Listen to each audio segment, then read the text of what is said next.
I enjoy ReviewTechUSA's content. His channel's like the only fucking gaming news channel out there that keeps their videos consistently under 10 minutes in length, so I'll forever appreciate him for that, but the video he uploaded the other day was a complete miss. He made a video about Jim Ryan, the CEO of PlayStation's rather bizarre email towards his staff that essentially says, if one has a differing opinion from your own in regards to the imminent overturning of Roe v. Wade, respect it. And then Jim Ryan went on to write no shit 5 paragraphs about how much he loves his cats and his desire to get a dog. It's really fucking weird, and he definitely wins most tone-deaf person of the year for that. But anyways, Rich in the video defends the portion of Jim Ryan's email where he says, respect your co-workers' opinions on Roe v. Wade, regardless of what they are. Rich's point is, Roe v. Wade and the topic of abortion in general is a very divisive subject, and it would be bad for business if Jim Ryan were to take any hard stance at all. Here's the thing, though. Several corporations have already made their stance on the imminent overturning of Roe v. Wade, loud and clear, and they're not positive ones, including Amazon, Apple, and Microsoft.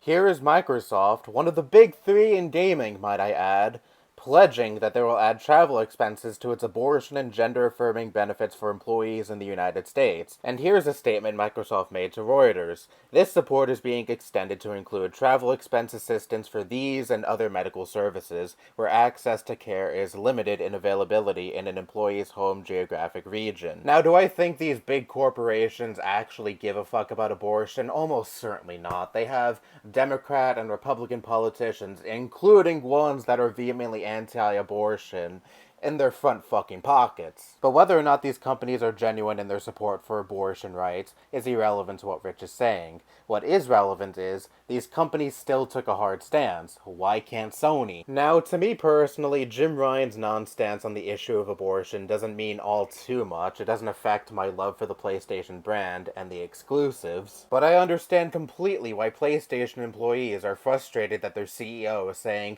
just respect differing opinions, guys. It comes off like he's talking about someone enjoying a different fucking topping of pizza more, not a fundamental human right that's about to be stripped away in several states in this country. I'm sorry, but being in favor of taking away the bodily autonomy of people with uteruses is a position that I don't respect, and many other people feel the same way, especially people who will be directly impacted if Roe v. Wade were to be overturned. I'm sorry, but saying, well, I disagree, but I respect your opinion to such a position implies, at least to an extent, that you put up with the idea that taking away the right to what one can and can't do with their own body is perfectly okay. There are issues out there where certain positions need to be contested, and abortion is one of those issues, because this is one of those topics that directly impacts so many people. And if one worker overhears another co-worker's position on the topic of abortion, and it's an anti-abortion position, and that one worker is someone who will be directly impacted if Roe v. Wade were to be overturned, then I say fuck civility, because that co-worker wants to see their bodily autonomy taken away. And what the fuck does it say to the workers that their CEO decides to take a non-stance on such a hard-pressing issue? It likely conveys the position that the environment they work at is one that tolerates the opposition to reproductive rights. If you think about it, his decision to say to his staff that he chooses to not take a stance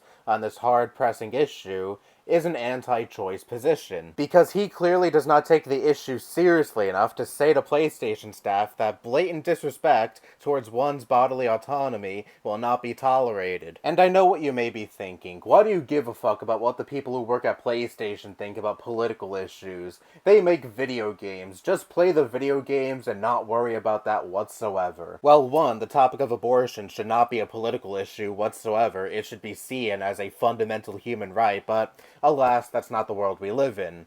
2, have some fucking empathy for the people who work there, who may actually be directly impacted if Roe v. Wade were to be overturned. I don't think that they should be forced to just sit there and take it if their coworker decides to shit on their right to do what they want with their own body. There are some opinions out there that do not have to be respected, and being in favor of taking away one's bodily autonomy is one of those opinions. So Rich, come on, I can't believe you're so oblivious to why people are upset over this. And you comparing sharing your political views on your YouTube channel to what Jim Jim Ryan did is just completely missing the mark. Jim Ryan is the CEO of a major division of a billion-dollar corporation. You run a YouTube channel with, what, an editor or two? There's quite the fundamental difference between you and Jim Ryan. You may piss off your audience with your political takes, but Jim Ryan, not taking a stance on abortion rights, indirectly curates a work environment where reproductive rights are not respected. Again, other major tech corporations like Apple, Amazon, Microsoft have taken hard stances on this issue, and if there were any controversy surrounding those companies taking hard stances, it certainly wasn't fucking loud enough because I most certainly haven't heard about it. So what the fuck is so different with Sony? There are certain things in this world that are bigger than what makes people angry, like making it known that the bodily autonomy of your employees are respected at your work environment. Rich, I usually like your videos, and I still enjoy your content, but you really fucking missed the mark in this video. Maybe from an outsider's perspective, this is nothing at all, but try to look at this from the perspective of someone who works under Jim Ryan. Imagine seeing this email, and you're someone who may actually be impacted if Roe v. Wade were to be overturned. Maybe now you can at least kinda understand the controversy, at least I hope. Whatever, he's probably not even fucking watching this video anyway. That's all I have to say. Bye-bye.